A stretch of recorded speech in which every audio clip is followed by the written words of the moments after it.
आपल्याकडच्या सरकारी यंत्रणांचे काही निर्णय असे असतात की ते जनतेसाठी घेतलेत की कंत्राटदारांसाठी असा प्रश्न पडतो। बातमी पिंपरी चिंचवडमधून आहे। तिथल्या महापालिकेनं पे अँड पार्कसाठी काही ठिकाणं नव्यानं निश्चित केली आहे। मात्र या निर्णयाला पक्षपातीपणा आणि कंत्राटदार धार्जिणेपणाचा वास येतोय।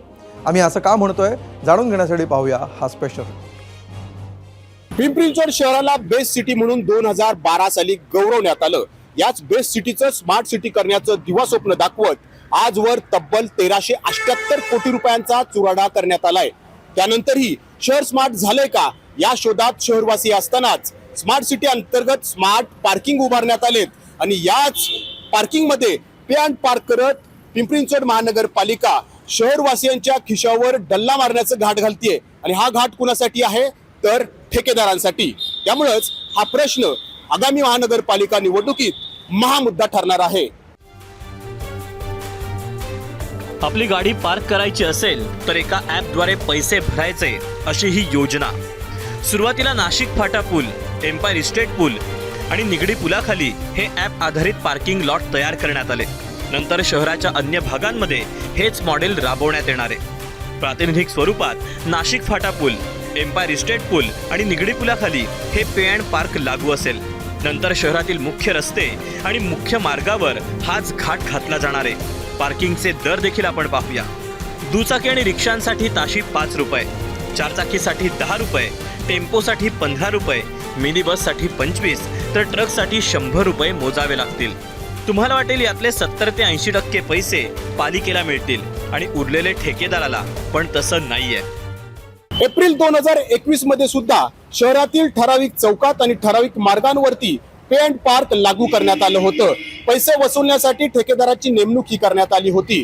ठेकेदाराला 45% आणि महानगरपालिकेला 55% रक्कम मिळणार असं प्रस्तावात नमूद होतं। मात्र नागरिकांच्या तीव्र विरोधाने पालिकेला ही योजना गुंडाळावी लागली। आता पुन्हा एकदा महानगरपालिकेनं हाच घाट घातलाय। यावेळी मात्र ठेकेदाराला 75% आणि महानगरपालिकेला अवघे 25% रक्कम मिळणार आहे। त्यामुळं हे स्मार्ट पार्किंग ठेकेदाराची पोटं भरण्यासाठीच उभारली आहेत का असा प्रश्न या निमित्तानं उपस्थित झालाय। आणि म्हणूनच पिंपरी चिंचवडकरांनी या नव्या पार्किंग योजनेला तीव्र विरोध केला। भाजी मार्केट तिथे ठेकेदारी पद्धतीने दिलेले आहेत, पण जे तुम्ही 5 रुपये म्हणताय ना ते तिथे 15 रुपये वसूल करतो आणि महानगरपालिकेच्या आदेशाने असं निर्लज्जपणे लिहिलेलं आहे। पहिली गोष्ट, कुठलंही शहर डेव्हलप करताना पार्किंगची व्यवस्था ही आधी बघायला पाहिजे। तुम्ही आधी शहर डेव्हलप करता नंतर पार्किंग शोधतो। मग रोड टॅक्स कसला भरतोय आम्ही? असं थोडी चालणार। एवढे जागीरदार आहेत का सर्व लोक 5 रुपये तासाला द्यायला? तुम्हाला काय म्हणायचं याच्यावर? तुम्ही सुविधा करून द्या ना। आता एवढा मोठा ब्रिज आहे, एवढं मार्केट आहे, मग या मार्केटवाल्याचं कुठे आहे सुविधा? पार्किंग नको यायला? तुम्ही या गाडीचे पैसे घेता तर पार्किंग कोण देईल द्यायला? सगळं असंच चाललेलं आहे ना प्रत्येक ठिकाणी। आता ते नंबर प्लेट बदलायचं ते पण ठेकेदारालाच जाणार आहेत ना सगळे पैसे। ते 4 कंपन्यांनाच दिलेले आहेत पैसे। त्यामुळे हे सगळं वसूल तुमच्याकडनं करायचं आणि ठेकेदारांचीच पोटं भरायची। नागरिकांनी किती कर द्यायचे? आता एक आमदार, एक खासदार यांचे 1 वर्षाची कॉस्टिंग काढली तर आम्हाला एवढं आमच्या पॉकेटमधनं पैसे जात आहे। यांना कुठे पार्किंगला हे पैसे द्यावे लागत नाही, टोल भरावा लागत नाही। एवढ्या मोठ्या फॅसिलिटी सगळ्या दिलेल्या आहे, सामान्य माणसासाठी काय दिलेलं आहे? महापालिकेने मात्र यामागे अजबच तर्क सांगितला। पार्किंगचे पैसे वसूल करण्यासाठी जे ॲप बनवण्यात आलं त्या स्टार्टअपला आपल्या गुंतवणुकीचा खर्च तरी काढता यावा म्हणून त्यांना 75% रक्कम दिली जाणार आहे। त्यांनी स्वतःचं ॲप डेव्हलप केलेलं आहे आणि स्वतःचा QR कोड ॲप डेव्हलप करून सुलभता येण्यासाठी त्याची स्वतःची इन्व्हेस्टमेंट करून तो पुढे आलेला आहे।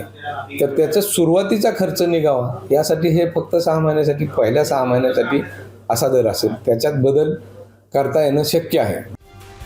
पार्किंगचे कंत्राटदार अनेकदा अरेरावी करतात, जादा पैसे मागतात, नाही दिले तर हाणामारी करण्यास सुरुवात करतात। असले प्रकार होणार नाही याची कुठलीही हमी देण्यास महापालिका तयार नाहीये। तब्बल 1378 कोटी रुपयांचा चुराडा झाल्यानंतरही पिंपरी चिंचवड शहर स्मार्ट झाले का हो? हे स्मार्ट पे अँड पार्किंगचं धोरण नेमकं कुणासाठी आणलं जात आहे हो? या प्रश्नांची उत्तरं शोधण्यासाठी कोणत्याही संशोधनाची गरज नक्कीच नाही। तरीही हे राज्यकर्ते मुग घेऊन गप्प आहेत। आता जर मतदार राजाच्या खिशावर डल्ला मारण्याचा पालिकेचा हा घाट या राज्यकर्त्यांनी हाणून पाडला नाही तर आगामी महानगरपालिका निवडणुकीत हा मतदार राजा या राज्यकर्त्यांना पाडल्याशिवाय राहणार नाही. नाजिमुल्ला, एबीपी माझा, पिंपरी चिंचवड. एबीपी माझा, उघडा डोळे बघा नीट.